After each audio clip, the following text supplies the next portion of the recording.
வணக்கம். தமிழ்நாடை பிச்சைக்கார நாடு ஆக்குன திராவிட சாக்கடை முன்னேற்ற கழகம், செப்டி டேங்க் முன்னேற்ற கழகத்துக்கு வணக்கம்.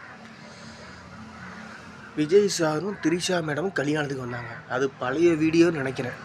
அது பழைய வீடியோவோ புதிய வீடியோவோ, அவங்க 2 பேரும் கல்யாணத்துக்கு வந்தாங்கன்னா கில்லி படம் நடிச்சிருக்காங்க, திருப்பாச்சி நடிச்சிருக்காங்க, ஆதி நடிச்சிருக்காங்க, லியோ நடிச்சிருக்காங்க. ஆனால் வெக்கம் கட்டவங்களா? இதை ஏன்டா தப்பாக புரிஞ்சுக்கிட்டு தப்பாக பேசுகிறீங்க? தப்பானவங்களா?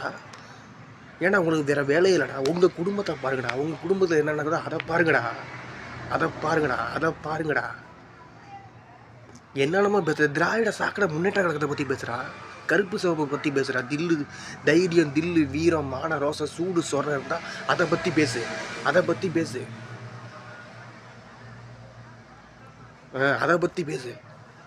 ஏன் நல்ல நட்பு நல்ல தொடர்பை பற்றி பேசுகிற?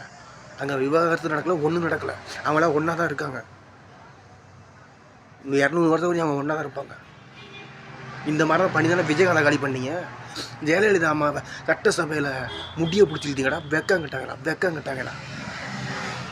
எம்ஜிஆரையும் என்னென்னமா பண்ணீங்களே. ஏன்னா திராவிட சாக்கடை செருப்பு முன்னேற்ற கழகம், கொத்தடிமை, அசிங்கம், அருவருப்பு, நாத்தம், கேனம். திராவிட சாக்கடை முன்னேற்ற கழகத்தை ஒரு 5 லட்சம் கொடுக்க சொல்கிறான். பேசுகிறேன் கேனம். வீடு கட்டணுண்டா, ஒரு 5 லட்சம் 3 லட்சம் காசு கொடுக்க சொல்லு. பேசுகிறேன். வெக்கம் கட்டாங்களா? செருப்புக்கு சமம்.